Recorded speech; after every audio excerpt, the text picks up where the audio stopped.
Welcome back to another episode of the K-Dog and Fish Show. I am Fish. K-Dog.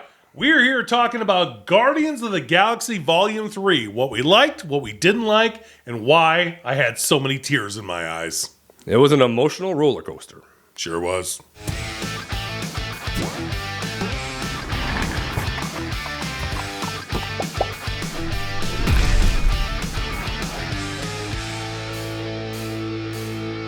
So, went to see Guardians of the Galaxy Volume 3.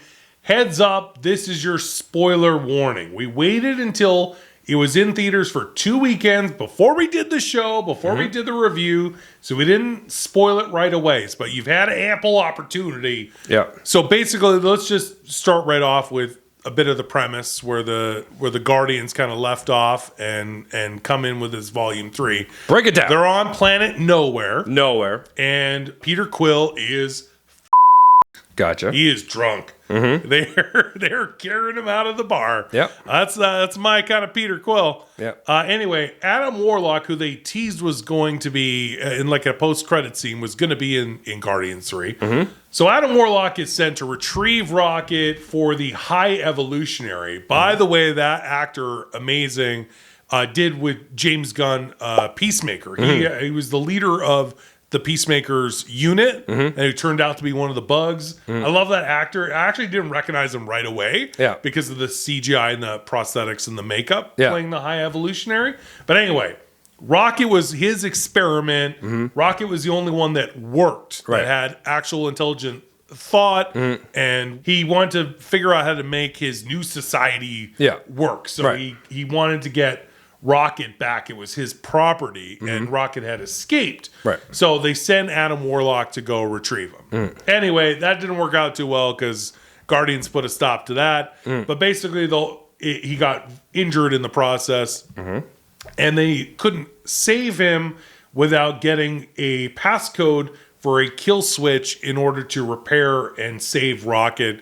So they're just the whole time they're trying to get this code and fight off the High Evolutionary from stealing Rocket back as well. Right. That's basically the whole plot. And they get into some shenanigans along the way. Yeah. They have to travel to his planet. Yeah. I will say this about Guardians 3. The humor was more on point. Okay. Yeah. I don't know if you found it as funny as I did, but it's better than I feel it was forced in number 2. I agree. It was definitely, the humor flowed better. Yeah. Yeah, they definitely weren't jamming it down your throat like Love and Thunder. Yeah. Yeah. So that was our big problem with Love and Thunder, whereas Ragnarok's jokes were fire. Yeah. And they were perfectly timed and perfectly executed. Yeah. And it felt like in Love and Thunder they tried too hard to replicate that secret sauce and it didn't work. Well, here in Guardians 2 missed the mark with that as well, and I feel like they made up for it with number 3. The jokes were on point. It was a lot of funny moments. I really enjoyed the part where Mantis made this guard think that he was in love with Drax. There's a lot of great humor, but also a lot of emotion. Right. Because when you're dealing with all the stuff that happened to Rocket, and you get this great backstory that he had these friends and all these other experimented animals, and they were just wiped out in front of him. Yeah. And his whole escape, I mean, it was absolutely like, I felt a great mix of action, comedy, and emotion. It was dark. It got a little dark. Yeah. You know? And I did like the fact, I don't know if anyone caught this, but the voice of the otter, Lila, was voiced by Linda Cardellini. And she actually is in the MCU. She plays Hawkeye's wife. Right. So I thought that was a nice tie-in in the Marvel family. And digging a little deeper, I did not know this, but James Gunn knew Linda Cardellini from the Scooby-Doo live action films in the early 2000s. She played Velma, and he wrote the screenplays. I did not know James Gunn wrote Scooby-Doo. First of all, Scooby-Doo live action? Yeah. Underrated. Yeah. First one. The first one. Yeah, that's true. First one. Not Scooby-Doo 2. All right, we won't go down there. No. First Scooby-Doo, I'm in. Pretty good. I'm pretty good. Yeah. I love the castle's great. Yeah, they're bang on. But I didn't know that James Gunn wrote the Scooby-Doo live action film. So there you go. The more you know. Yeah. As much as I loved some of the writing and the performances in this third volume of Guardians, Yeah. there were things that did not make sense to me. And one of them was Counter Earth. So he's trying to get this utopian society. Right. This is clearly futuristic technology. He's turning rabbits and boars and other animals into people wearing clothes and having jobs. Yeah. But they're driving like 1960s vehicles with gas. Like, Yeah. the homes were all dated. It was like 60s, 70s. It was Leave It to vibe. Beaver. Yeah. Yeah. That didn't make, and they all had jobs. What? Yeah. And No, it seemed, I didn't like. it didn't make any sense. No, and they Yeah. all spoke obviously a different language. Yeah. I just They're all creepy too. they were a bit creepy. creepy. They're a bit creepy. Yeah. You know? Now aboard the high evolutionary ship, things got more interesting. Right. So there was a great scene where I don't know about you, but like when Groot, I knew what they were doing. Like obviously, the Groot was going to sneak in the weapons. But so that whole scene with Quill and Groot, that got the ball rolling. Right. What I think I didn't like as much was that everyone was coming to rescue the other person, and other people were already off and then had to come back. Like I think the escape plan got very convoluted. Gotcha. To me, that I didn't like that as much. I wish that they had all kind of met up their separate way, solved the problem, and then escaped. Not we have to go back and we have to do this and we have to. And there was releasing all the children and the animals. Also, an emotional part of the movie when he finds that cage full of the baby raccoons. And then ultimately, finally, because throughout the entire trilogy, he said, I'm not a raccoon. People call him Trash Panda. They Right. call him Squirrel. They call him all sorts of things. So he admits, I'm a raccoon. Yeah, and Gotcha. that was a great scene. And then he finally calls himself, I'm Rocket I'm Rocket Yeah. Raccoon. There's a lot of great redemption. There's a lot of great emotion. There's great comedy and the action. So there's that one scene on the high evolutionary ship where it's a one cut. That sequence made it for me as far as action. Right. But then there's some other plot holes. Yeah. So the entire trilogy, Peter Quill has his space helmet. Right. He just activates it. He's also got his rocket boots, all Yep. that. So the entire time that this movie was being promoted, everyone's thinking this is the last of this trilogy. These characters are going to go their separate ways. Yeah. Is one of them going to die? That was a big talk. So the biggest thing was that, okay, with Rocket being so injured, are they able to save him? Maybe, and showing so much of his backstory and his Right. character arc, maybe it was him that was going to die. But then it's like, oh, that's too easy. And then the end with Peter Quill stuck out in space going back for his music device. Right. What bothered me the most about that, and I was thinking it mid-scene when I should be entrenched in the emotion of this possible death of the main character. Right. Why doesn't he have his space mask? Or his rocket boots? He probably Those are left. two things he's had the entire trilogy. He probably left it in the bar at the beginning.